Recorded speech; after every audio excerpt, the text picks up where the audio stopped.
नमस्कार व्यूअर्स, मैं हूं अमीश देवगन और आप देख रहे हैं वीकेंड का सबसे भरोसेमंद कार्यक्रम यह देश है हमारा। पॉलिटिक्स का चक्रव्यूह ऐसा तैयार हुआ कि इसमें जाति का हलवा भी आया और सियासत का धुआंधार जलवा भी आया और इसके बाद ईडी वाला तड़का भी आ ही गया, क्योंकि रात करीब 2 बजे जब सारा देश सो रहा था तब राहुल गांधी ने ट्वीट करके कहा कि ईडी के अंदरूनी सूत्रों ने उन्हें बताया है कि उनके खिलाफ छापेमारी की योजना बनाई जा रही है। इसके बाद सियासत का नया मोर्चा खुल गया। व्यूअर्स, बीजेपी कह रही है कि चोर की दाढ़ी में तिनका है, इसलिए राहुल गांधी को ईडी का डर सता रहा है। लेकिन सवाल यह भी है कि क्या जाति के मुद्दे पर विपक्ष और कांग्रेस और समाजवादी पार्टी समूची घिर गई है, इसलिए सियासत का नया मोड़ देने के लिए ईडी का बहाना ढूंढा गया है। क्योंकि भरे सदन में जब अनुराग ठाकुर ने जाति पूछी तो राहुल गांधी से लेकर श्री अखिलेश यादव तक ताव में आ गए, गुस्से में आ गए। अखिलेश यादव ने तो यहां तक कह दिया कि जाति कैसे पूछ सकते हो हमारी। सवाल यह है कि देश भर की जाति जानने के लिए बेताब विपक्ष अपनी जाति के सवाल पर इतना आग बबूला क्यों हो बैठा है। आज इसी मुद्दे पर जनता जनार्दन के बीच, मेरे युवा मित्रों के बीच होगी देश की सबसे बड़ी पॉलिटिकल बहस। जाति का चक्रव्यूह, ईडी पर लड़ाई, आज का यह देश है हमारा, इसी विषय पर व्यूअर्स। शिव की बारात और चक्रव्यूह के बीच में है। संसद में शुरू हुई चक्रव्यूह वाली लड़ाई अब ईडी सीबीआई तक जा पहुंची है, क्योंकि राहुल गांधी कह रहे हैं ये जाहिर है कि 2 में से एक को मेरी चक्रव्यूह वाली स्पीच पसंद नहीं आई।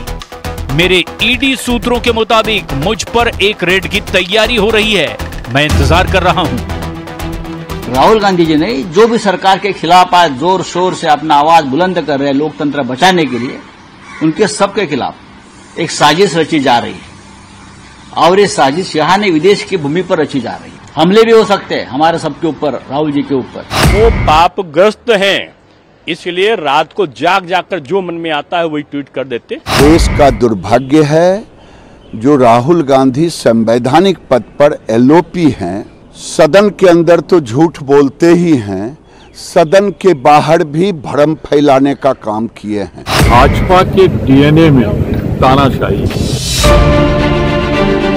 राहुल गांधी ने चक्रव्यूह को पद्म व्यूह यानी कि कमल के फूल वाली रचना बताकर आरोप लगाया था कि देश के हर वर्ग को इसी व्यू में फंसाया गया।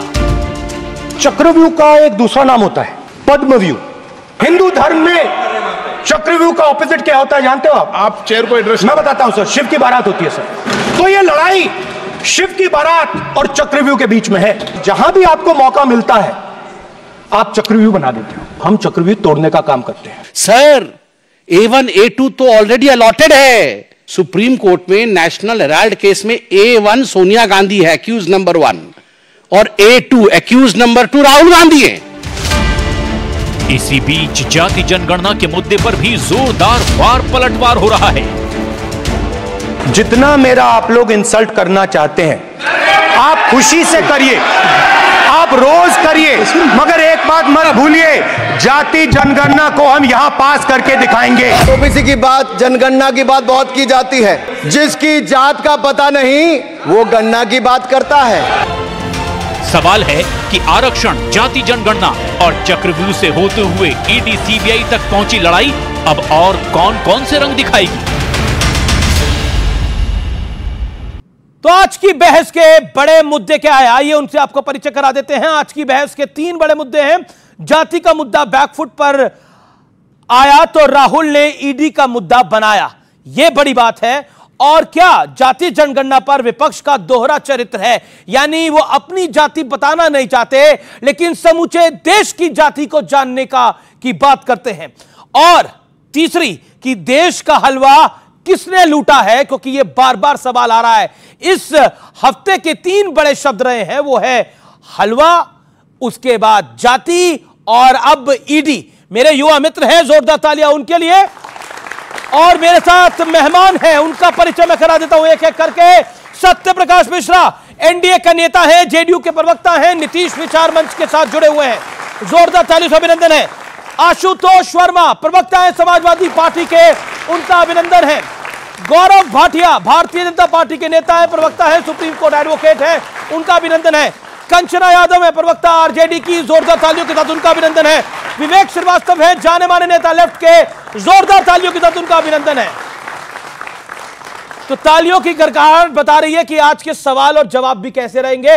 तो इस कार्यक्रम की मैं शुरुआत कर लेता हूं और पहला सवाल इसी आप विपक्ष से पूछता हूं। आशुतोष वर्मा जी, क्या रात 2 बजे ईडी राहुल जी के सपने में आई थी? देखिए, ऐसा है कि अगर कोई विपक्ष मजबूती से रात में जग रहा है तो वो अपनी जिम्मेदारी पूरी कर रहा है। और ये देश की लाइन रही है कि when country was sleeping midnight sun the India awokes, उसको ध्यान में रखिए। तो रात की बात और दिन और रात नहीं होता है राजनीति में। इस देश के 140 करोड़ के लिए एक मजबूत विपक्ष खड़ा है, तो दिन हो या रात हो। और मुझे बड़ा अजीब सा लग रहा है, जाति की बात पे तो तिलमिलाती भारतीय जनता पार्टी है ना। आज मुझे लग रहा है भारतीय जनता पार्टी खुद पसी दिख रही है, क्योंकि जिस प्रकार से इस देश में जाति के नाम पे गाली दी गई 3 दिन पहले, और मुझे बड़ा आश्चर्य है कि इस देश में संसद के जो अध्यक्ष हैं उनमें कार्रवाई तक नहीं की, और उल्टा हमारे प्रधानमंत्री ने उसको ट्वीट करके शाबाशी दी। अगर कोई व्यक्ति पूछता है कि तुम्हारी जात का पता नहीं है, ये गाली होती है उस व्यक्ति के लिए, ये गाली होती है उसके माँ बाप के लिए, उनकी परवरिश के लिए। और मुझे लगता है ये गर्व का विषय नहीं है। भारतीय जनता पार्टी की फंसने की स्थिति आ गई है, क्योंकि अब भारतीय जनता पार्टी को साफ करना पड़ेगा कि इस देश में जातिगत जनगणना होगी किसी की जात पूछना गाली की तरफ है। मैं यहाँ पर 4 लोगों को बोलता हूँ खड़े हो जाएं, यहाँ पर 4 लोग खड़े हो जाएं। जाति पूछी नहीं गई है, जाति पूछ रहे हैं ना, जाति पूछी नहीं गई है, जाति पूछ रहे हैं। आप बोले कि ये कौन जात है, ये कौन जात है, ये कौन जात है, ये कौन जात है, ये कौन जात है, लेकिन अपनी बारी जब जात बताने की आई तो आप बोलेंगे ये तो गाली है जी। तो इनके लिए गाली नहीं है, फिर अगर ये बताएंगे तो जातीय जनगणना में किससे जात पूछेंगे? इनसे तो पूछेंगे सबसे। अमीश जी, एक मिनट जी, भारत का संविधान पिछड़ों, दलितों, अल्पसंख्यकों को प्रोटेक्ट करता है। बिल्कुल। आप किसी से जाति पूछिए, कोई परेशानी नहीं है। मैं पूछूंगा ये फलाना है, ठीक है। तो अखिलेश जी ने तो गुस्सा दिखाया, उन्होंने बोला जाति कैसे बात पूरी। लेकिन आप बोलेंगे किसी की जाति का पता नहीं, ठीक है, इससे आप क्या बताना चाहते हैं? ये एक भद्दी गाली है, और कम से कम एक पूर्व मंत्री से और भारतीय जनता पार्टी के इस नेता से उम्मीद नहीं थी, ठीक है, जो इस तरीके के शब्द, असंसदीय शब्द देश में बोलेंगे। गौरव भाटिया, ईडी में आप फंसाना चाहते हैं, जाति को लेकर आप गाली देते हैं, आप चाहते क्या है देश में, चाहते क्या है इस देश में? देखिए, एक एक करके उत्तर दे देता हूं जी, 50 सेकंड। मुझे तो ये नहीं समझ में आता कि ये टूटी साइकिल इतनी कंफ्यूज क्यों है। और कंफ्यूज क्यों है? कहते हैं जातिगत जनगणना कराएंगे, तो आदमी जाएगा, हर नागरिक से पूछेगा जाति बताओ भैया, जाति बताओ, जाति बताओ। और अगर इनसे कोई पूछ ले तुम्हारी जाति क्या है, जाति कैसे पूछ ली? तो अगर तुमसे नहीं पूछ सकते तो आम जनता से कैसे पूछ सकते? तुम उनके ऊपर हो क्या? नहीं हो, तुम भी वैसे ही हो जैसे जनता है। दूसरी बात, इन्होंने कहा गाली देना होता है। मैं आपको देखिए बताता हूं, ये एक वीडियो है, कैमरा कहीं और ले जाओ, सुन लीजिए। नाम क्या तुम्हारा? तुम पिछड़े हो या तुम्हारा नाम क्या है? बताओ बताओ बताओ। अच्छा, तब तुम जाति पूछो तो ठीक है, अगर कोई तुम्हारी जाति पूछ ले तो काटा चुभा, काटा लगा, नहीं चलेगा भैया भारत में। दूसरी, बीच में नहीं, बीच में नहीं, बीच में नहीं, आपकी बारी आएगी। विरोधाभास। अब मोटा प्रश्न, भारी प्रश्न, पता नहीं टूटी साइकिल ले पाए या नहीं। आप मुझे ये बताइए, पिछड़ों का भला करना है, यही कहते हैं ना। इनकी पार्टी बने 40 साल से ऊपर हो गए। ये जनता जो बैठी है ये पूछ रही है, यादव परिवार के बाहर का अध्यक्ष नहीं बनाया तुमने, तुम क्या पिछड़ों का भला करोगे? क्यों नहीं बनाया? अखिलेश यादव को हटाओ, लाओ कोई और व्यक्ति, उसको बना दो अध्यक्ष, मानेंगे तुम भला कर सकते हो। इसका मतलब इनकी नीयत में खोट है। दूसरी बात गौरव जी, बार बार आप टूटी साइकिल कह रहे हैं, लेकिन उत्तर प्रदेश में आपसे मजबूत है ये पार्टी, 37 सीटों वाली है और देश में 3रे नंबर की पार्टी है। अब टूटी फूटी साइकिल नहीं है, अब हट्टी कट्टी साइकिल है। संभाल के चलिए, कहीं 27 में खेलना बिगड़ जाए। अमीश भाई आपकी डिबेट में मजा इसलिए आता है, यू आर सो नॉटी। कोई साइकिल अगर चौड़ी हो जाएगी, हट्टी कट्टी हो जाएगी तो चल नहीं पाएगी। यहां साइकिल का टायर तो फटा हुआ है। आप मुझे बताइए, केंद्र में सरकार किसकी बनी? 2014 में 5 सीटें, 2019 में 5 सीटें हारे। और मुख्यमंत्री, ये तो रीजनल पार्टी है ना, मुख्यमंत्री 2 बार योगी आदित्यनाथ जी बने, इसी साइकिल को तोड़ा था और फिर से तोड़ेंगे। गुरूर इसका क्यों मालूम है? तुष्टीकरण की राजनीति करती है। मैं बात अंत करूंगा एक तथ्य और देके। आपको मालूम है कास्ट सेंसस 2011 में भी हुआ, यूपीए का हिस्सा थी समाजवादी पार्टी भी, आरजेडी भी। आप एक बार पूछेगा यह सवाल, अगर उत्तर मिल जाए सलाम ठोक के जाऊंगा, क्यों नहीं कास्ट सेंसस जो इन्होंने कराया उसको सार्वजनिक किया? क्या जनता नहीं जानना चाहती है? आपकी बात है, सत्ता से बाहर है, मोदी जी है। ने क्यों नहीं कराया? मोदी जी तो सब कुछ करेंगे, देश को आगे लेके जाएंगे। आपने क्या किया? आपकी बात पे पॉइंट है, फैक्चुअल बात है। 2011 में कास्ट सेंसस हुआ, लेकिन आंकड़े जारी नहीं किए गए। आंकड़े क्यों नहीं जारी किए गए? और इस देश के कौन से 2 पूर्व प्रधानमंत्री रहे जिन्होंने जातिगण गणना पर क्या बयान दिया था और आरक्षण पे क्या बोला था? यह भी आपको जानकारी में है। कंचना यादव, 50 सेकंड आपके। You are also too naughty. उसी साइकिल पर बैठ कर आए हो और उसी साइकिल को टूटी साइकिल बोल रहे हो। वहीं से सफर आपने शुरू किया है। इतना भी नहीं उस साइकिल का गाली दो जिसने आपको यहाँ तक पहुंचाया है, उसको बंद करिए थोड़ा। लेकिन आपको बता, आपका जो टाइटल है कि जाति में फंस गया विपक्ष, ऐसा करके जाति में नहीं फंसा है विपक्ष, ऐसे नहीं फंसा है। क्योंकि जातिगत जनगणना और आरक्षण हमारे लिए सिर्फ पॉलिटिकल मुद्दा नहीं है, वो हमारे लिए एक मूवमेंट है। और मूवमेंट इस आधार पर है, उसका प्रिंसिपल यह है कि हमारे देश में जो सोशल, इकोनॉमिक और पॉलिटिकल जो एक इनइक्वालिटी है, वो सिर्फ और सिर्फ एक सिस्टम की वजह से आया है। उस सिस्टम का नाम है जाति। कोई अपर कास्ट है तो कोई लोअर कास्ट है। ये जो सिस्टम है ना, उसके खिलाफ हमारी लड़ाई है और हम ये बिलीव करते हैं कि उससे लड़ने के लिए हमें उसी रूट को अपनाना पड़ेगा। इसलिए जातिगत सर्वे, जातिगत जनगणना की जरूरत है, ये जानने के लिए कौन अति पिछड़ा है, कौन पिछड़ा है, दलित में कौन सबसे पुअर है, अपर कास्ट में कौन पुअर है। इसमें किसी जात के खिलाफ लड़ाई नहीं है। अगर कोई अपर कास्ट आकर हमारा साथ देना चाहता है और हमारे प्रिंसिपल पर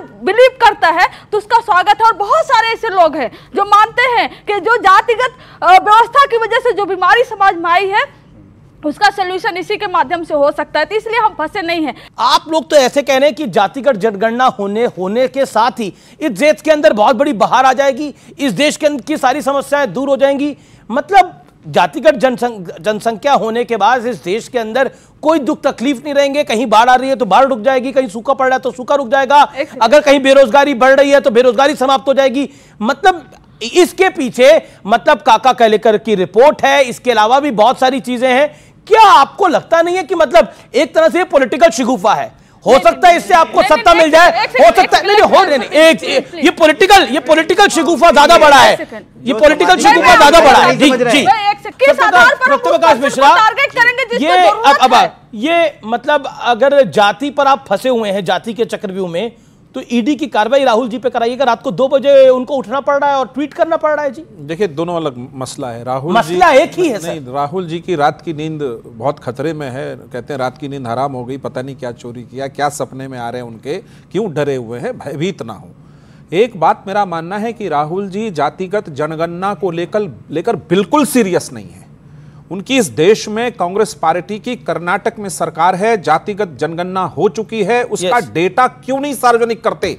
क्यों नहीं एक रोल मॉडल बना करके कर्नाटक को, देश को बताते कि इस तरह से हमने जातिगत जनगणना की और इस तरह से लोगों का विकास किया? इसका मतलब है वो सीरियस नहीं है इस मसले को लेकर, वो एक पॉलिटिकल टूल की तरह इसको इस्तेमाल कर रहे हैं। शायद उनको लगता है कि इससे जो उनकी बिखराव है, उनका जो सत्ता जा चुका है, 3 बार नकार चुके, शायद उनको जनता स्वीकार कर ले। मैं एक पॉइंट पे आता हूं कि बिहार की सरकार, जब मुख्यमंत्री नीतीश कुमार थे, तेजस्वी यादव विपक्ष के नेता थे और भारतीय जनता पार्टी भी वहां थी, सब लोग प्रधानमंत्री नरेंद्र मोदी जी से मिलने आए और जातिगत जनगणना की बात वहां रखी और बिहार में जातिगत सर्वे हुआ। वो सही कह रही थी कंचना जी कि 94 लाख परिवारों को 2-2 लाख रुपया देने की बात हुई है, 15% अति पिछड़े वर्ग का आरक्षण बढ़ा है। अगर वास्तविकता में जातिगत सच्चाई के तहत कोई जाति पिछड़ी है तो मैं, हमारी पार्टी सैद्धांतिक रूप में मानती है उसका विकास होना चाहिए, मैं सैद्धांतिक रूप में उसके समर्थन में हूं। लेकिन अगर पॉलिटिकल टूल की तरह जातियों में टकराहट पैदा करना चाहते, जो राहुल गांधी जी का टारगेट था कि एक फोटो उठाया कि इसमें ओबीसी कौन है, इसमें दलित कौन है, 90 में ओबीसी आरक्षण पास हुआ, राजीव गांधी ने पास नहीं किया, विश्वनाथ प्रताप सिंह और भारतीय जनता पार्टी जी की सरकार थी, दोनों ने मिलकर पास किया। इंदिरा गांधी उस फाइल पर बैठी रहे, राजीव गांधी बैठे रहे। तो कांग्रेस पार्टी का जाति के विकास को लेकर के कोई इतिहास मुझे तो नहीं दिखता। समाजवादी पार्टी साथ में, हां, ये तमाम परिवारवाद की चट्टे बट्टे पार्टियां भी एक साथ हैं, परिवारवाद का विकास इसमें दिखता। सीरीज से देखिए, अखिलेश यादव, डिंपल यादव, धर्मेंद्र यादव, राम गोपाल यादव, शिवपाल यादव, चौपाल यादव, नगरपाल यादव, यही लोग भरे। आशुतोष वर्मा जी का विकास नहीं है। राहुल गांधी, मैं आपने वादा किया था ना, आपने वादा किया था ना कि आप नहीं बोलेंगे मेरे बीच में, आपने आपने वादा किया था। जातिगत विकास में बिहार में आइए, लालू प्रसाद यादव जी ने, जिनको कोखो गोगो नहीं आता था, रात रात उनको मुख्यमंत्री बना दिया राबड़ी जी को। राबड़ी जी के 2 पुत्र तेज प्रताप तेजस्वी मंत्री बन गए, एक पुत्री मीसा भारती बन गई, एक पुत्री हार गई रोहिणी जी। 2 साले थे बहुत मशहूर उनके brother in law, Subhash Yadav, Sadhu Yadav, दोनों सांसद, एक राज्यसभा पहुंच गए, एक लोकसभा पहुंच गए। ये है उनके जाति के विकास का आंकड़ा कि एक ही परिवार में बैठे लोग उसकी मलाई खाते हैं। और ये ठीक नहीं, मैंने सच बोला है। मैं आपके पास आता हूं, ये रात 2 बजे कौन से सूत्र एक्टिव हुए और राहुल जी को जानकारी दी उठाकर कि आपके यहाँ ईडी का छापा पड़ने वाला है? ये तो नहीं है कि ये जो पूरा जाति के खेल में जो पूछा गया कि कैसे जात पूछ सकते हो, जब आप लोग जजेस की जाति पूछ सकते हो, पूछी कि नहीं पूछी? पत्रकारों की जाति पूछ सकते हो, पूछी कि नहीं पूछी? जब आपसे कोई जाति पूछ रहा है तो हमसे कैसे पूछ सकते हो? इन विचारों से पूछोगे ना, ये जो व्यूअर्स है हमारे, इनसे जाति पूछोगे ना, तो फिर अपनी बताने में क्या तकलीफ हो रही है भाई? देखिए, इतना बड़ा पत्रकार, इनके इतने ज्यादा सूत्र, हर चीज की इंफॉर्मेशन इनके मोबाइल पे आती जाती रहती है। अब ये पूछ रहे हैं सूत्र कहां से आए? अरे भाई, राहुल गांधी जी की को भी तो कुछ क्रेडिबिलिटी दे दीजिए। कुछ सूत्र उनके भी रहे होंगे, कुछ सूत्र उनके भी रहे होंगे। सुन लीजिए भाई, अमीश जी जैसे बड़े पत्रकार के पास अगर सूत्र हैं तो राहुल जी के पास भी कुछ सूत्र तो होंगे। तो सूत्र बिल्कुल सही है, इंफॉर्मेशन बिल्कुल ठीक है। अब देखिए, हमने कहा था जाति क्यों पूछते हैं, जाति नहीं पूछी गई थी। यह कहा गया था सभी जातियों को इक्वल रिप्रेजेंटेशन मिले, भाई जुडिशरी में भी मिले, सिविल सर्विसेज में भी मिले, शिक्षा में भी मिले। और प्रश्न पूछने का मतलब है, साहब सर्वे करेंगे तो क्या आंख पट्टी बांध के थोड़ा करेंगे, कौन हो भाई, किसको दूं मैं? आप पूछेंगे कि भाई किस बिरादरी का कौन है, किसकी क्या इकोनॉमिक स्टेटस है, किसको क्या बेनिफिट दिया जाए। पहली चीज तो राहुल जी के ऊपर बहुत बड़ा संकट है, बहुत बड़ा खतरा है, उसको बचाने का जिम्मा मीडिया का भी है। तो आप भी थोड़ा सा आवाज उठाइए। संकट है, खतरा आपको लग रहा है भाई? देखिए, लीडर ऑफ ऑपोजिशन, अगर लीडर ऑफ ऑपोजिशन कह रहे हैं साहब की ईडी आने वाली है, एक तो कह रहे थे खड़े होकर के कि साहब कुछ संकट भी है, तो मेरी तो अपील अमीश देवगन जी जैसे बड़े पत्रकार से है कि आप लीडर ऑफ ऑपोजिशन के लिए आवाज जरूर उठाइए। आज हम तो सबके लिए आवाज उठा रहे हैं, हम तो सबके लिए आवाज उठा रहे हैं। ना हम लीडर ऑफ ऑपोजिशन के लिए आवाज उठाएंगे, ना हम प्रधानमंत्री के लिए आवाज उठाएंगे, हम देश के लिए आवाज उठाएंगे और देश के नागरिकों के लिए आवाज उठाएंगे। ये मेरा काम है जी। ओके, अब मैं गौरव भाटिया की बात आता हूं, क्योंकि लगातार कई सारी बातें हुई। गौरव भाटिया, देखिए सूत्र उनके भी हैं और उनके सूत्रों ने जानकारी दी कि उन पे छापा पड़ने वाला है। एक बात बताइए, ये जाति में अखिलेश जी को बहुत गुस्सा आ गया और उन्होंने बोला कि मेरी जाति कैसे पूछ सकते हो तुम लोग? क्या आपको लगता है कि बीजेपी से भी गलती हुई? देखिए, क्योंकि बात राहुल गांधी की हुई, उन्होंने कहा कि राहुल गांधी को खतरा है। अरे राहुल गांधी सबसे बड़ा खतरा है कांग्रेस के लिए और देश के लिए भी। उनको कैसे खतरा हो सकता है किसी चीज से? और मैं आपको एक बात बताऊं, पर अब तो अपनी सीटें बढ़ा के ले आए हैं, इस बार 99 ले आए हैं। मैं उत्तर दूंगा जी। राहुल गांधी अभी कुछ सप्ताह पहले कह रहे थे देश का एक्सरे कराना है, और जब पार्लियामेंट में एक बयान दिया अनुराग ठाकुर जी ने, राहुल गांधी का नाम नहीं लिया था, लेकिन राहुल गांधी को पता चल गया कि उनका एक्सरे होने जा रहा है तो चिंतित हो गया। आपको मालूम है क्यों? उन्होंने कहा एक्सरे में पता चल जाएगा कि दिमाग नहीं है, बड़ी दिक्कत आने वाली है। इसलिए आप मुझे अमीश जी वरना बताइए, देखिए क्या होता है दोगलापन। हम लोग ये चाहते हैं, डॉक्टर अंबेडकर का नाम लेते हैं। डॉक्टर अंबेडकर ने कहा भारत को अगर एकजुट होना है, सशक्त होना है, तो ये जातियों का भेदभाव खत्म करना है। मैं क्या लेके आया हूं, एक अनोखी तस्वीर है बिहार से ही। बिहार कांग्रेस की कमेटी बनी, ये होर्डिंग लगाया गया, नेता भूमिहार समुदाय, दलित समुदाय, राजपूत समुदाय, मुस्लिम समुदाय। तस्वीरों के नीचे ये नहीं लिखा इंजीनियर है, डॉक्टर है, कैसे आपका भविष्य उज्जवल करेगा। वो ये बता रहे कौन सी जात का है। आपको लगता है देश इससे आगे यही चलता है ना, यही चलता है पॉलिटिक्स के अंदर। क्या आप भी तो मंत्रियों की जाति बताते हैं, आप कहते हैं इतने 32 ओबीसी है, इतने एससी है, इतने एसटी, बताते हैं कि नहीं बताते? वो भी बताते हैं। चलता क्या है, अपनी बात पूरी कर लूं फिर ये बोले जी। चलता यह है कि नरेंद्र मोदी जी आते हैं, ओबीसी समाज से हैं, उनको गाली देते हैं कि सारे मोदी चोर हैं। चलता यह है संविधान का संशोधन करते हैं, इकोनॉमिकली वीकर सेक्शन को 10% आरक्षण देंगे नरेंद्र मोदी जी। चलता यह है महिला आरक्षण ये नहीं कर पाए, संविधान संशोधन करके नरेंद्र मोदी जी ने किया, जिससे सशक्तिकरण होगा। और अंत करूंगा, एक प्रश्न पूछ के किसी की हिम्मत हो तो उत्तर दे दे।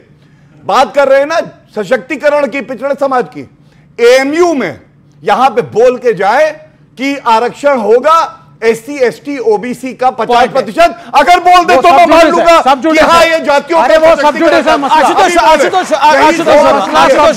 यही सवाल से शुरुआत। आशुतोष शर्मा की बारी। पर्ची उठाओ, पर्ची पूछिए इनसे, पर्ची अखिलेश भैया को देना जो उसके बेचारा बोल नहीं पाते बेचारे। क्या क्या?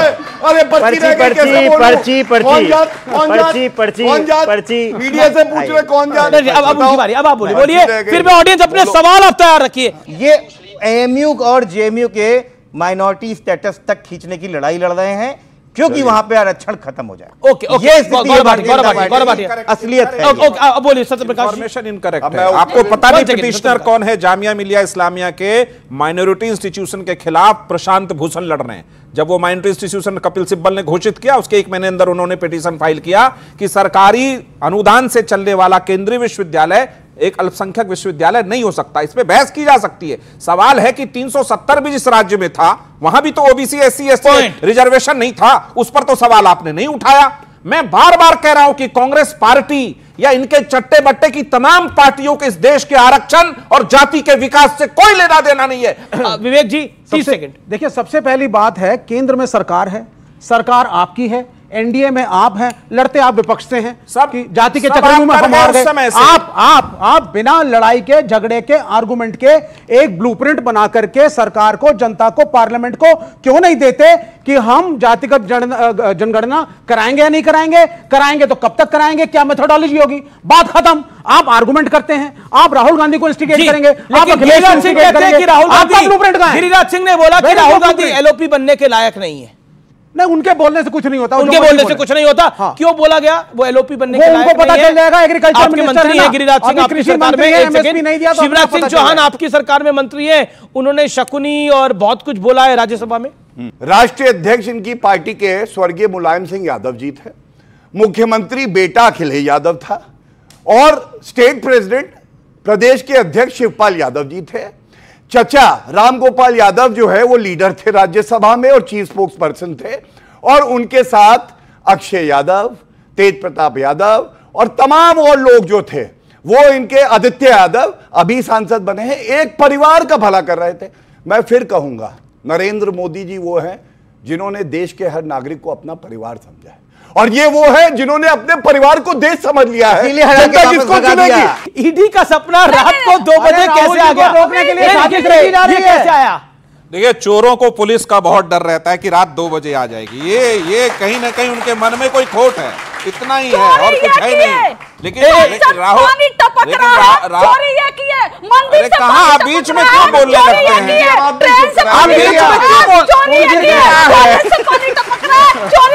कंजना जी, अरे कंजना जी थोड़ा, हर जगह से पानी टपक रहा है, चोरी है की है, आप कह रही है संसद का पानी टपक रहा है इसलिए ईडी का सपना आ रहा है। नहीं, एक सेकंड, चोरी की बात की इन्होंने ना, भरपूर करप्शन इन्होंने संसद में किया, पानी टपक रहा है। अयोध्या मंदिर इतना हल्ला, पानी टपक रहा है, ऐसा करप्शन। ट्रेन पे पानी लीक कर रहा है, ऐसा करप्शन किया, हर जगह से बस लीक ही। मतलब बात हो रही है करप्शन की, बात हो रही है करप्शन की, बात हो रही है करप्शन की, लेकिन ये देश का भी सत्य है कि लालू जी कन्विक्टेड है करप्शन के ही मामले पे, चारा घोटाले।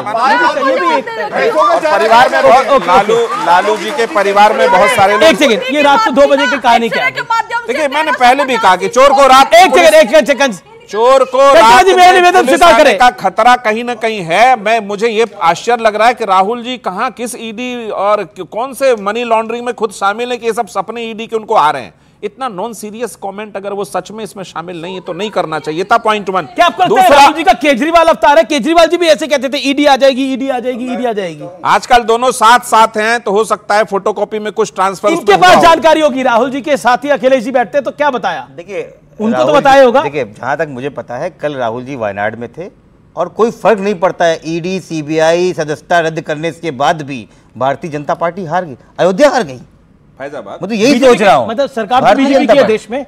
अरे ये भी तो बैसाखियों की सरकार है, ये कब तक रुकेगी?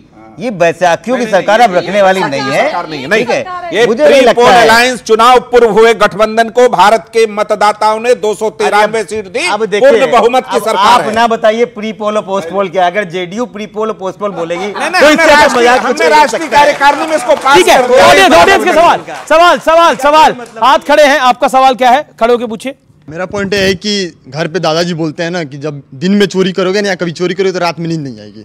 और दूसरा बात यह है कि राहुल गांधी सपना देखते हैं प्रधानमंत्री बनने का, तो उनको कहीं से मालूम भी चला है कि ईडी की छापेमारी चलने वाली है, तो स्वागत करें ना, पोस्ट करें कि हाँ हम तो कह रहे हैं चाय बिस्कुट खिलाऊंगा, स्वागत करें और बुलाएं कि बैठाएं और बुलाएं कि हाँ जांच करें। और उसके बाद संसद भवन की वो चर्चा करते हैं जो पूरा दिल्ली डूबा बैठे हैं। एक संसद भवन में पानी सिर्फ नहीं टपक रहा है, पूरे दिल्ली डूब चुकी है। अगर आप सशक्तिकरण करें किसी का, जैसा मैंने बताया संविधान का संशोधन करके उनको आप सशक्तिकरण करें और मुख्य धारा में जोड़ें तो ये सही है। लेकिन आप अपने परिवार के ही सदस्यों को आगे बढ़ाएं और सोचें ये पिछड़े समाज का सशक्तिकरण है, तो वो बिल्कुल गलत है। और आपने देखा मैंने 2 बार वो सवाल पूछा, दोनों ने उत्तर नहीं दिया कि यादव परिवार के बाहर का अध्यक्ष तक नहीं बना पाए। तुम सशक्तिकरण प्लीज, लेफ्ट वाले तो लेफ्ट आउट, नहीं लेफ्ट आउट छोड़ो, चाइना उसने सवाल का जवाब आप पूछ रहे हो। प्लीज डोंट वो कास्ट रिजर्वेशन के बारे में पूछा है, बोलेंगे तो ये ठीक। मेरा निवेदन है एक एक करके और 10-20 सेकंड में जवाब दे दिया। भाजपा का प्रवक्ता बोलता है तो बीच में। अच्छा आप सवाल का जवाब दीजिए। देखिए जाति का खेल तो आप भी खेलते हैं ना, खेलते हैं ना, जो हमने किया जाति सशक्तिकरण के लिए। मैं आपको तथ्य दे रहा हूं, ये नहीं बात कर रहा हूं। अभी इन्होंने मुझे बताया कि जो है आप 9 शेड्यूल में क्यों नहीं डाल देते। इन्होंने तो पढ़ाई करी नहीं संविधान की, ये भी चारा घोटाले में चारा खा रहे थे जानवरों का। इनको ये नहीं पता है, फिर चिल्लाने लगी, अब चिल्लाने लगी। एक नंबर के लफंगा जैसी बात कर रहे हैं। ये अभी जी आप तय कर लीजिए, अभी मैं कुछ बोलूंगा तो बहन को बुरा लग जाएगा। मत करिए। अच्छा एक नंबर का लफंगा जैसी बात कर रहे हैं। चुप कराइए बिल्कुल। ये व्यक्तिगत टिप्पणी कहलाती है। महिला होके भी इनको हक नहीं इस तरह की टिप्पणी करे। चुप रहिए। अच्छा मैं शांत हो जाइए। अरे चुप रहिए। अब आप बीच में आ रहे तो आपकी मर्जी। एक एक करके मैं तो दोनों को ही निवेदन कर रहा हूँ। मुझे क्या निवेदन? मैं उनको भी निवेदन कर रहा हूँ। क्यों परेशान? एक करके आप बोलिएगा, पहले ये 15 सेकंड बोल रहे। ओके मैं इनसे कम हूँ क्या? मैं इनसे कम हूँ? किसी से कम नहीं है भाई, महिला सबसे बड़ी है। तालियां महिला के लिए। महिला होकर क्या? इन्होंने देखिए यहां पे जब हम डिबेट करते हैं या सामने हमारी बहनें बैठी हैं, ये योग्यता पे डिबेट होती है। ये नहीं कि अगर किसी पुरुष प्रवक्ता ने अच्छा जवाब दे दिया तो महिला कार्ड खेलने लगे। इन्होंने उठाया ये मुद्दा, बीच में बोले चुप हो जाए। ये नहीं अभी चुप कराएंगे, ये नहीं, ये तरीका ठीक नहीं है। ये अपनी बात को रख ले, ये अपनी बात को रख ले, आप अपनी बात को रख ले। मैं ये कहना चाहता हूं, इन्होंने 9 शेड्यूल का मुद्दा उठाया था, मैं गलत नहीं कह रहा हूं। मैं इनको ये बताना चाहता हूं, इनको ये भी नहीं पता है संविधान नहीं पढ़ती, सुप्रीम कोर्ट का जजमेंट नहीं पढ़ती। आईआर कहलो का केस आया, सुप्रीम कोर्ट का है, आपको मालूम है क्या कहता है? अगर आपने 9 शेड्यूल में भी कोई कानून डाल दिया है, बेसिक स्ट्रक्चर का अगर उल्लंघन करता है तो वो अनकॉन्स्टिट्यूशनल है। इनको बताना चाह रहा हूं ये बात। अब आप मुझे बताइए, यहां सारे दर्शक बैठे हैं, संविधान की बात करो, सुप्रीम कोर्ट की बात करो, इन लोगों को अच्छा नहीं लगता है, बिना पढ़े लिखे आते। और हाँ, छत टपकने की बात हुई तो मैं इतना कह दूं, वहां पे छत का लीकेज हुआ, 24 घंटे में ठीक हो गया। लेकिन जिस राहुल गांधी और जिस पार्टी के लीडर की बुद्धि टपक गई और लीक हो गई, वो नहीं मिल रही, उसका क्या होगा? जिनको संविधान को एक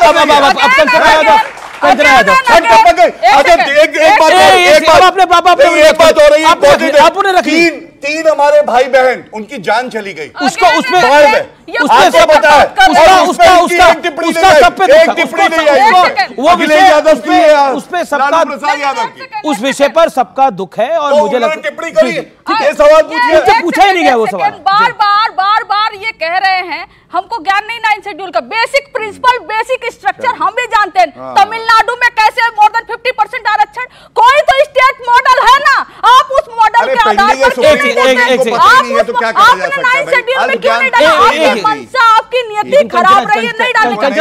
आपने तमिलनाडु की बात करी, उसका डिसीजन जो है वो ऑनरेबल सुप्रीम कोर्ट में पेंडिंग है। एक सेकंड, लेकिन मैं ये बात पूछ रहा हूं कि ये जाति वाले पूरे खेल पर जब विपक्ष बैकफुट पे आया तो राहुल जी ने ईडी की बात कर दी रात को 2 बजे। क्या आपको लगता है? देखो, पहली बात ये गलत है, हम ना बैकफुट पर थे, ना है, ना रहेंगे। हमारे लिए जातिगत जनगणना और आरक्षण एक ईडी की बात क्यों? अचानक ईडी की बात क्यों? लेकिन ये राहुल जी का केजरीवाल अवतार क्यों? हर रोज आपके चैनल पर चलता है सूत्रों के हवाले से, ये सूत्रों के हवाले से। हमने कभी पूछा कि आपके क्या सूत्र हैं?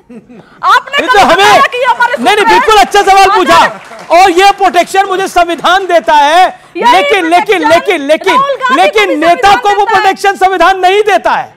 वो जिस संविधान की आप बात करते हैं वो प्रोटेक्शन मुझे संविधान देता है। मैं अपने सूत्र कोर्ट में भी डिस्क्लोज ना करूं, वो रक्षा मुझे भारत के संविधान ने दी है, बाबा साहब भीमराव अंबेडकर ने दी है, क्या नेता को भी दी है? नहीं, एक सेकंड, राहुल गांधी जी अपने सूत्र बता दे ताकि वो ईडी का ऑफिसर कल उसका गला काट कर उसको बाहर निकाल दिया जाए। गला काटने का मतलब है नौकरी छीन लेने से। 1 मिनट, ठीक है, शब्दावली पे आप कट कर सकते हैं, लेकिन एक सेकंड, मैं एक कमेंट में करना चाहती हूँ और बहुत भद्दा इनके पे कमेंट करना चाहती हूँ। नॉर्मल जो ह्यूमन बीइंग होते हैं उनकी दिमाग की कैपेसिटी होती है 1350 ग्राम से सीसी से 1400 सीसी, इनके में 40 भी नहीं है, और इनके पूरे गवर्नमेंट में भी 40 नहीं है। ठीक है, लेकिन एक बड़ी बात बोली, एक सेकंड, देखिए अभी आरजेडी और बीजेपी का तूफानी टक्कर चल रही है। एक पॉइंट है, उन्होंने बोला कि देखिए राहुल जी को किसी ईडी के बंदे ने सूत्रों के हवाले से जानकारी दी होगी, यानी सिस्टम में अभी भी गांधी परिवार के लोग हैं। गौरव जी, 10 साल से सरकार में आप हैं और राहुल जी आरोप लगाते हैं कि सब आरएसएस के लोग आ गए हैं, लेकिन गांधी परिवार के भी कुछ लोग हैं, उन्हीं के सहयोगी ने खुलासा करा थोड़ी देर पहले। देखिए, सबसे पहले तो कांग्रेस की हालत तो इतनी बुरी है कि अमीश देवगन जैसे पत्रकार के सामने अपना प्रवक्ता नहीं भेज पाते, और मैं गारंटी दे रहा हूं राहुल गांधी भी आपके सामने 1 मिनट नहीं खड़े हो पाएंगे। उनकी राजनीतिक हैसियत नहीं है। क्यों, मैं बताता हूं। आपको मालूम है भारत के राजनीतिक इतिहास में एक परिवार के 3 सदस्य बेल पे बाहर हो भ्रष्टाचार के आरोप पे, वो परिवार कौन है? गांधी परिवार है वो। और मैं क्या लेके आया हूं? विवेक जी की बारी आएगी इसके बाद। चिल्ला रही है ना, रिपीट टेलीकास्ट है। ठीक है, चारा है भैया, भैंस दे। ओ भैंस है, भागो भैया, भागो, चारा खाओ, चलो उतर। तो आप चुप कराइए, आपकी जिम्मेदारी है। ये बीच में जो बोल रही है तरीका ठीक नहीं है। आपके लिए मैं चारा लेकर आऊंगी और आपको बैठा कर यहाँ पर चारा खिलाऊंगी। ठीक है, देखेंगे। लालू प्रसाद यादव आपको पार्टी से ना निकाल दे, कह दे इसमें तो मेरा हाथ है, इसको कैसे ले गई? अरे आप नहीं समझ पाओगे भैया। अच्छा, एक देखिए डिबेट आरजेडी वर्सेस बीजेपी रही है, बाकी लोगों को भी मौका देना चाहिए। हाँ, देखिए मैं आपके लिए लाया हूं, ये सोनिया गांधी और राहुल गांधी नेशनल हेराल्ड घोटाले में सर्वोच्च न्यायालय तक गए। इन्होंने कहा ये जो आरोप लगे हैं झूठे हैं, इसको रद्द कर दिया जाए, और इसी में लिखा हुआ है सुप्रीम कोर्ट के जजमेंट में कि हम रद्द नहीं करेंगे। अब आप मुझे बताइए, सर्वोच्च न्यायालय से ऊपर तो कोई है नहीं।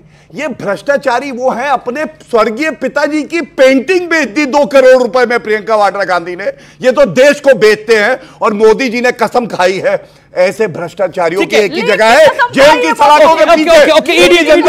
विवेक सवाल तैयार रखिए, जो सवाल पूछा जाता है वो, जो जिसने नहीं पूछे सवाल पीछे है। एक सेकंड, देखिए पहली चीज मैं 10 सेकंड लूंगा सिर्फ। हाँ बोलिए। पहली चीज, आप सारे बच्चों ने, और यहां सॉफ्टवेयर इंजीनियर्स की भरमार है आज, मैं बड़ा खुश हूं इस कंपनी के बच्चे आए हैं। आपने क्या ऑब्जर्व करा? आपने प्रश्न भी अच्छे पूछे कि बीजेपी के प्रवक्ता सिर्फ और सिर्फ पर्सनल अटैक्स राहुल गांधी पे किए जा रहे हैं। कभी कहते हैं कि उनके दिमाग नहीं, अरे भाई he is the leader of opposition, और आप एक रूलिंग एक सिविलाइज्ड डेमोक्रेसी के रूलिंग पार्टी और गवर्नमेंट के प्रवक्ता हैं। You are supposed to take the name of leader of opposition with respect. क्या ये हो रहा है? मोदी जी का क्या ये एटीट्यूड है? चोर है, सॉरी देश के प्रधानमंत्री को चौकीदार चोर है, इस वक्त किसी ने कुछ नहीं कहा, इस वक्त किसी ने कुछ नहीं कहा। कैसे आप बताइए? डिस्कशन हमने, प्रधानमंत्री का नाम कैसे हमने नहीं कहा सर, हमने नहीं कहा। पूछ रहा हूं, आपने क्या राहुल गांधी ने कहा? आप सुनिए पहले सर, आप पहले सुनिए सर, नहीं बताइए। आपने उनके परिवार पे अटैक किया।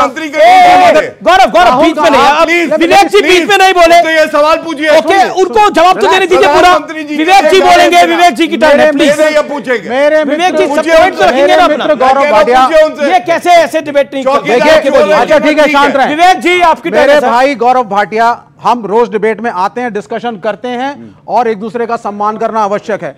मेरा यह कहना है सर, सुन लीजिए सर, वो परिवार जिसने 2 शहीद प्रधानमंत्री इस देश को दिए, एक को लिट्टे ने मारा, फिर राजीव गांधी, सुनिए सर, और एक को खालिस्तान के आतंकवादियों ने मारा। कम से कम वो इतना रिस्पेक्ट हमारे से डिजर्व करते हैं कि उनका भी एक कंट्रीब्यूशन देश में है। तो पर्सनल अटैक्स को लीडर ऑफ ऑपोजिशन के प्रति उत्तर देना, इसके लिए इंडिया अलायंस आपकी भर्ती करता है। पार्टी का एक सांसद एक खालिस्तानी अमृतपाल सिंह का समर्थन करता है, जिसमें पूरी पार्टी को माफी मांगनी पड़ती है। नहीं सर, ये भी हुआ ना, हमने जो चरणजीत सिंह चन्नी ने करा ना समर्थन, उन्होंने बीच सदन में करा इलेक्शन कमीशन और पूरी पॉलिटिकल एम्बैरेसमेंट करी पूरे ऑपोजिशन के लिए। क्यों दिया उनको? सत्यप्रकाश मिश्रा विवेक जी ने बहुत अच्छी बात कही है।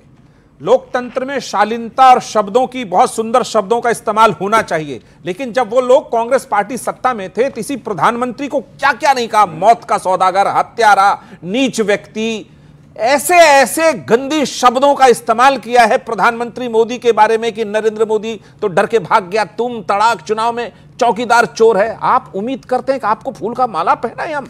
ये नहीं हो सकता। देश के अंदर हमें बढ़ना है सबको लेके, तो यहाँ पे जाति आती क्यों है? जाति आने का मतलब ये है कि हम कह रहे जाति आती क्यों? मैं कहता हूँ जाति ही नहीं है सर, बिल्कुल आती नहीं। क्यों आ रही है? क्योंकि जब हमें बढ़ना है बिजनेस, आपको पांचों को सुन के समझ में आ रहा जाति क्यों आती है? समझ गया मैं। बिल्कुल, जिस देश को बढ़ाने वाले सिर्फ बिजनेसमैन है और जॉब करने वाले हैं, उनसे कभी नहीं पूछा जाता कौन जाति का है, किस जाति के हो। उनसे काम की वर्कबिलिटी देखी जाती है, कौन कितना काम कर सकता है। बट जाति बहुत अच्छा पॉइंट है, ताली बजाइए, ये पॉइंट बहुत अच्छा है। और सवाल किसी का है? जी जी जी जी जी जी जी क्या सवाल है? बोलिए। अच्छा सर, आपने कहा रिस्पेक्ट की जैसे बात चल रही है कि रिस्पेक्ट, जैसे नाम में आपने कहा कि हर पार्टी को रिस्पेक्ट मिलना ज़रूरी है। फिर अभी इतने टाइम से हम ये क्यों सुनते थे कि चाय वाला प्रधानमंत्री है, चाय वाला प्रधानमंत्री, तब रिस्पेक्ट कहाँ पे गया? ये एक पॉइंट है। चाय वाला होने पे कटाक्ष नहीं किया किसी ने, नहीं किया। विवेक जी इतना बिल्कुल सफेद भी मत लाल बहादुर शास्त्री देश के प्रधानमंत्री कांग्रेस पार्टी के थे, गरीब घर के थे, और गंगा के अंदर वो अपना एक हाथ से किताबों को पकड़ के नहा के अक्रॉस द रिवर पढ़ने जाते थे। ये भी कांग्रेस का एक प्रधानमंत्री रहा है। और सवाल तो ये कहना गलत है। मैं ये कहना चाहता हूं कि कब तक कांग्रेस पार्टी और राहुल गांधी ये विक्टिम कार्ड खेलते रहेंगे, क्योंकि मुझे लगता है जो उनके सूत्र है ना, जो इतने वक्त से कह रहे हैं कि ईडी की रेड आएगी, मुझे लगता है कि ईडी की रेड आएगी। सबसे पहले तो आपको घबराना नहीं चाहिए, क्योंकि अगर आप सही हो तो, और अगर आप घबरा रहे हो तो मेरे ख्याल से मुझे बोलने की जरूरत नहीं है कि क्या हो रहा है।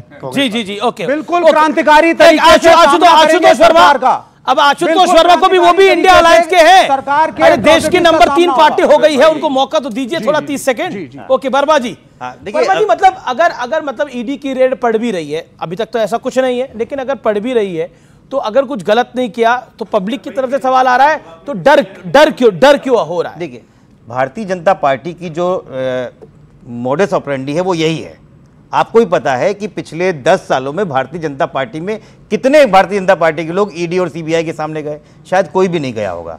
लेकिन विपक्ष के कोई भी व्यक्ति है उसमें जाती है, और राहुल गांधी और साथ में सोनिया गांधी जी खुद 8-8 घंटे 10-10 घंटे बैठ चुके हैं। इसमें किसी को कोई परेशानी है, कोई परेशानी नहीं है। आए अपनी निष्पक्ष जांच करें। वो तो खुद कह रहे हैं कि हम चाय बिस्कुट पिलाएंगे। यहाँ पे पिछड़े दलितों के साथ अपमान हो रहा है, इसलिए सामाजिक न्याय की बात करनी जरूरी है, इसलिए इस देश में जातिगत जनगणना होना है। जो पिछले 5000 साल से मेरे भाई पूछ रहे थे कि जाति क्यों जरूरी है, जाति इसलिए जरूरी है कि प्रधानमंत्री जब अपनी कैबिनेट बनाते हैं तो क्या बोला, ये जाति पिछले 5000 साल से? नहीं, हाँ बिल्कुल, जाति का 5000 सालों से चल रहा है। ये डाटा आपके पास कहां से है? 5000 साल से है सर? फिर आप पढ़िए इतिहास। अब इसमें मैं बोलता हूं सर, ये देश ये है, ये देश है जहां पे वाल्मीकि की रामायण पढ़ी जाती है बिना जात को देखे, और वासुदेव कृष्ण की मंदिर में पूजा की जाती है बिना जात को देखकर। इसलिए ये 5000 साल का नहीं है, ये अंग्रेजों का दिया हुआ, हमें प्रकोप है।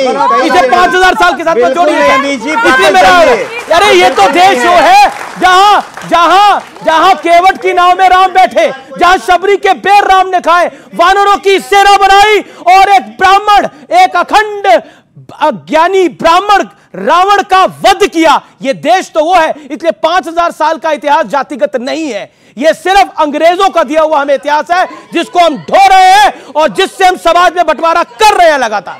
आजाद भारत के बाद बिल्कुल वेदोपनिषदों में जात की बात नहीं है। पहली बार नहीं है, मैं इसको काउंटर कर सकता हूं। अमीश जी, आजाद भारत के बाद पहली बार कोई प्रधानमंत्री ऐसा है जिसने अपनी कैबिनेट मंत्रियों के सामने उसकी जाति लिख के मैंने सवाल बोला, मैंने सवाल पूछा। एक सेकंड में आ रहा हूं। जाति का दंश ये क्या 5000 साल का इतिहास है हमारा जाति का? आशुतोष जी थोड़ा ज्यादा बोल गए, 5000 साल का नहीं है। ऐसे अंबेडकर ने भी लिखा है कि ऑल शूद्रास वी आर क्षत्रिय, तो सब क्षत्रिय थे। जाति व्यवस्था अंग्रेज जब आए तो उन्होंने इसको कैटेगराइज किया है। उन्होंने 6000 जातियां हैं। लेकिन एक बात स्वीकार करना पड़ेगा कि जातिगत भेदभाव इस देश में हुआ है। दलितों के साथ हुआ है, पिछड़ों के साथ हुआ है, पिछड़ों।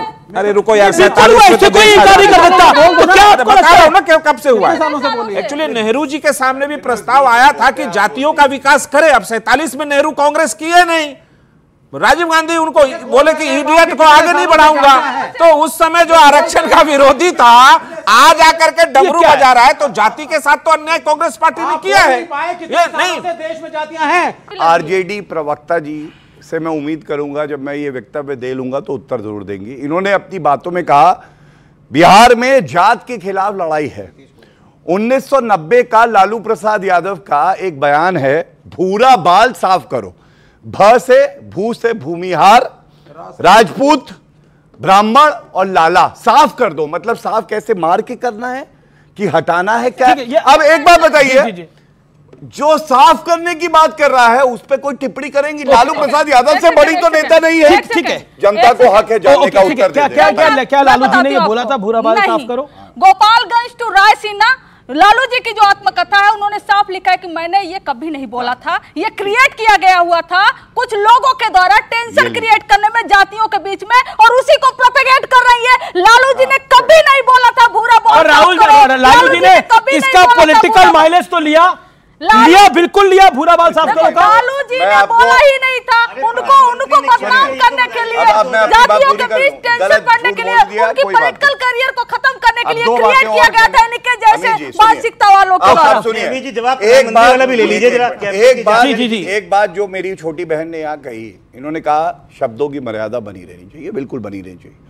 लेकिन आप ये बताइए, प्रधानमंत्री जी के लिए राहुल गांधी ने जब कहा कि लोग चौराहे पे डंडे से मारेंगे, बोटी बोटी कर देंगे कांग्रेस पार्टी में, आज उनका प्रवक्ता यहाँ पे नहीं है, बीच में ना बोले। अब ये गलत बात नहीं जी, नहीं ये वो विषय नहीं है। आप खुद मोदी जी ने कहा कि एक सेकंड, ये मोदी जी की भाषा है भाई, मोदी जी की भाषा है। मैं केवल एक बात, चौराहे पर टांग दो लेकिन मुझे 50 दिन दे दो। जवाब दे देता हूं। एक सेकंड भी, आखिरी 3 मिनट है, बोलिए। मैं केवल एक बात कहूंगा, जब प्रधानमंत्री जी को कोई कमजोर खिलाड़ी गाली देता है तो वो देश की जनता को गाली देता है, और देश की जनता हर बार जवाब कैसे देती है? वोट करके देती है। और पुनः नरेंद्र मोदी जी को प्रधानमंत्री। जो ओबीसी लोग हैं उनसे टैक्स कम लिया जाए या फिर ज्यादा लिया जाए, टैक्स लेने के टाइम पे जातिवाद नहीं आता है। दूसरा, सशक्तिकरण अगर करा जाए तो स्टार्टअप में क्या हेल्प मिली ओबीसी वालों को या फिर दूसरी कैटेगरीज को? पढ़ाई में अगर साइंटिस्ट बन रही है मैम, तो उसमें किसी में भी कोई भी रिसर्च तक का पैसा नहीं है जातिवाद के अकॉर्डिंग, और रिसर्च सबसे इंपॉर्टेंट है। सवाल यही तो है कि टैक्सेशन लेते वक्त या जब पैसा ले रहे हैं हम, उस वक्त पे आप जातिवाद क्यों इंक्लूड नहीं कर रहे हैं, उसमें रिलीफ क्यों नहीं दे रहे? ठीक है, आप कह रहे मतलब टैक्सेशन में भी जातिवाद होना चाहिए, ये एक अलग ही डिमांड आ रही है। लेकिन मैं आप सबको मौका दे रहा हूं, आखिरी 5-5 सेकंड, और मेरा निवेदन है 5 से 10 सेकंड में कार्यक्रम को हम समाप्त करेंगे। ओके विवेक जी, इनका बड़ा अच्छा प्रश्न था उन्होंने पूछा। देखिए, जब एक बार बच्चे को आपने रिजर्व कैटेगरी की वजह से पढ़ने का मौका दिया, लेकिन जब वो बाहर आकर के नौकरी करता है तो सबको टैक्स उतना ही देना पड़ता है। आप समझे? अगर आप बिजनेस करेंगे, आप किसी भी जाति के हैं, टैक्स आपको सेम देना पड़ेगा। टाइम खत्म। 10 सेकंड।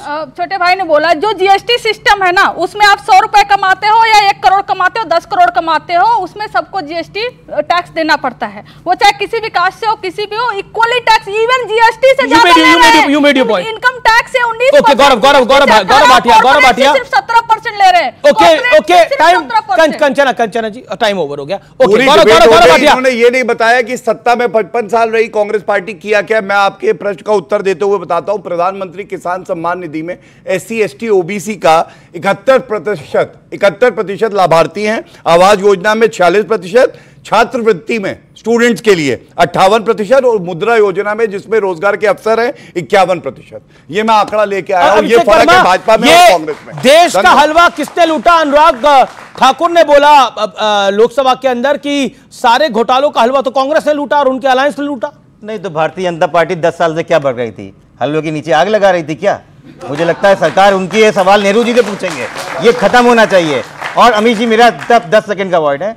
पर देखिए अब ईडी का डर आप ही को सता रहा है। ईडी तो आपको बहुत पुरानी दोस्ती हो गई, अब कोई मतलब नहीं। ईडी से दोस्ती है आपकी? सब कोई परेशानी नहीं है। जमाने से है, सीबीआई भेजी जाती थी मुलायम सिंह यादव जी और जातिवाद का जो दंश है वो हमने झेला है, हम लड़ेंगे। इस देश की आजादी के बाद पहला प्रधानमंत्री कोई ऐसा है जो पहला प्रधानमंत्री है जिसने अपने कैबिनेट के सामने जातियां लिखी। वो माननीय नरेंद्र मोदी। 55 साल देश में मलाई खाने वाले, हलवा खा करके हजम करने वाले या सवाल पूछे हैं, जवाब देंगे। बिहार में आप जो कह रहे हैं ना कि उद्यमी योजना है, अनुदान देते हैं। आप सबका बहुत बहुत शुक्रिया। मेरा निवेदन यह है कि हलवा कोई खाए लेकिन देश का हलवा ना बनाए, कृपया करके। आप सबका बहुत शुक्रिया आज की इस चर्चा में आने के लिए और इस विशेष कार्यक्रम का हिस्सा बनने के लिए। मेरे युवा मित्रों का बहुत बहुत धन्यवाद। धुआंधार सवाल पूछे आपने, आपका बहुत बहुत शुक्रिया। फिलहाल इतना ही।